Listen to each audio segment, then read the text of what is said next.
Hello, it is me, TB, and today I'm going to be doing my mid-month wrap up for February. So it was like I didn't have a great time to put it, so it's coming like kind of late, but it is my mid-month wrap up because I'm talking about books I read before February 15th. So yeah, I read like I think 10 books or more. I ended up DNFing 2 of them, which I'm not going to talk about those here.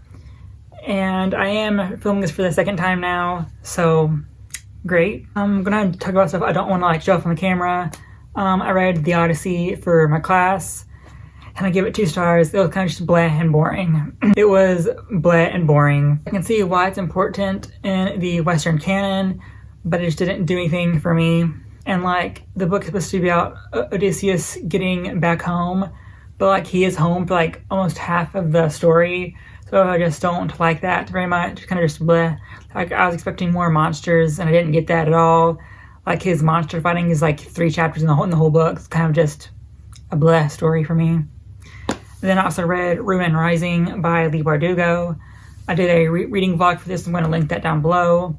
I gave this like 3 stars. I think it was the best in the series, but still didn't impress me. The same issues were present, and the ending was very lackluster. So there you go. Don't want to talk about it anymore. I'm not going to talk about other stuff. I started reading audiobooks, and I read Persuasion by Jane Austen through audiobook. Amazon has this thing where if you have Kindle Unlimited and Prime, something like that, you can get the audiobooks for like certain classics under their Amazon Classics brand. So that's how I got this, and I liked it. I give 5 stars, but then again, there's a scene in this from Wentworth's letter that I'm really like, I'm just trash for. So it definitely affected my rating on it. Just like the typical Jane Austen, there's romance, love, you know, shit like that. If you want that, here you go. And I read Strange and Ever After by Susan Dennard. This is the final book in her Something Strange and Deadly trilogy, I think. And I gave this 2 stars. It was a disappointment all around. The book just kind of slogged for me, and I just kind of like, I'm not gonna lie, I skipped like 100 pages in the middle. I didn't miss anything, and I just picked up basically where I left off. Like I didn't feel like I missed anything in the story, so it just was a waste of 100 pages to me. So thank God I didn't read them. Then I read the book, and the ending just felt very like not good for me anyway. Like, you know, a lot of people did like this trilogy when it came out, but I don't think it's for me. I have another book by her, the first book in her Truth Witch series. I'm gonna read that to see if like maybe I like her other series more. This just suffered from like her first series, you know, I don't know.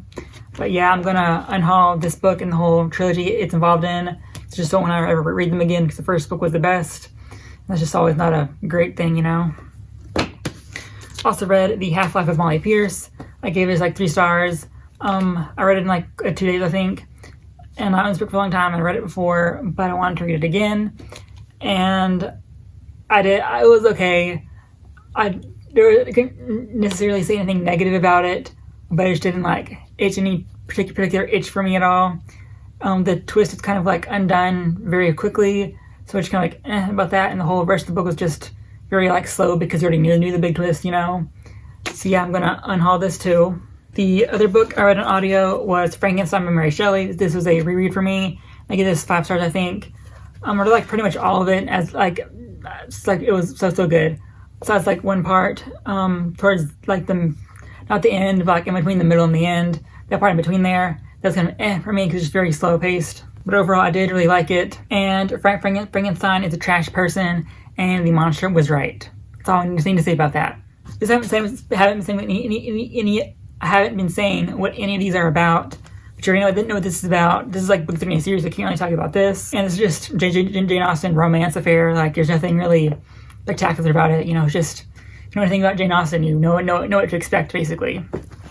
And this book is about a girl that has missing memories, and she needs to find out where her memories, why she doesn't remember certain events, basically. Yeah. And then for class, I read The Narrative of the Life of Frederick Douglass by Frederick Douglass. This is kind of just his story of his life, narrative of his life, and I gave this like 4 stars, I think, maybe 5.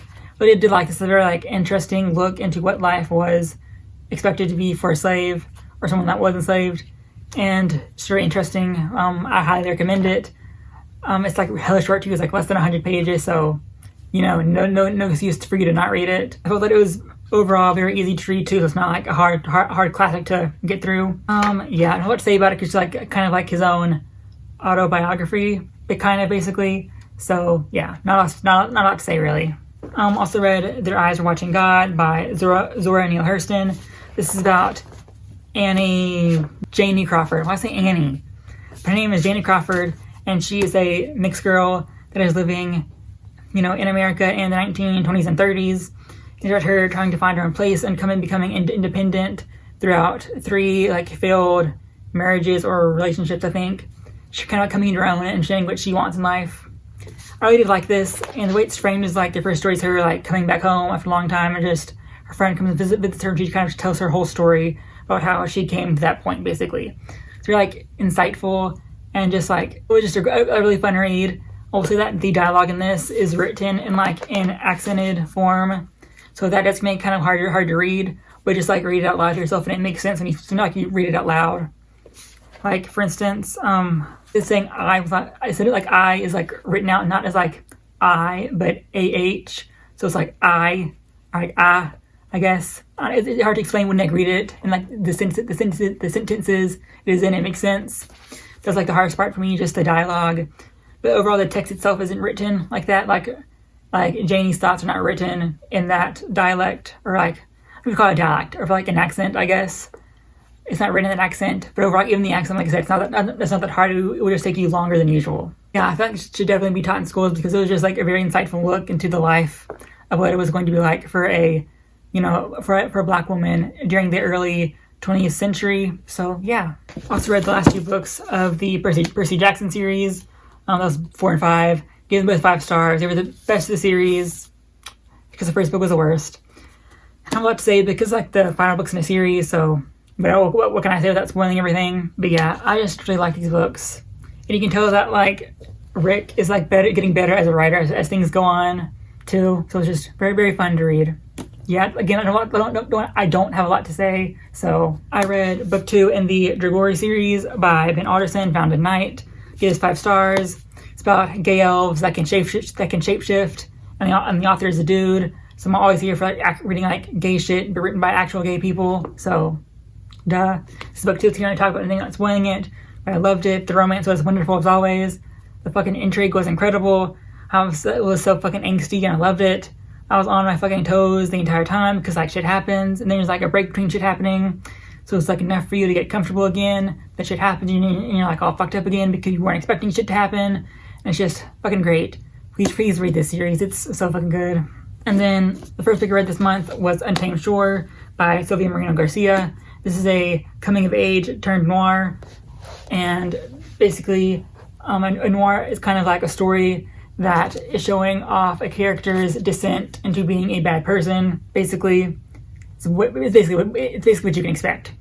So this is about a girl called Veridiana and how she's involved with these 3 tourists who come to her town in Baja California, and how she is kind of like falling from grace, basically like her own personal grace, I guess you could say. How she's slowly becoming corrupted, and just it is like kind of like a slow burn corruption. So don't expect her to be like her. Don't expect her to be bad by like chapter 2. Like it takes like towards the end of the book for her like becoming like negative to be kind of like more seen, Very like a fun read. It is like a crime noir. So like the reason shit goes bad is because one of the tourists turns up dead, and she lies to cover up the other 2 tourists. Not a spoiler, it happens like really, really early on. So yeah, it was just very good. I liked it so much. Give it 5 stars, I think. Yeah, I actually bought a book new, which never happens. So I like a lot about this book. Like the first like third is very slow, but it's because it's like building up the world for you to like understand the main character's situation, and why she is like why this path makes sense for her, if that makes sense. And just by the end of the book, everything made sense, and I felt like her like descent into becoming a bad person made sense. Like her actions made sense, and like she goes from being like the very like unique girl into being a badass, and I just loved it.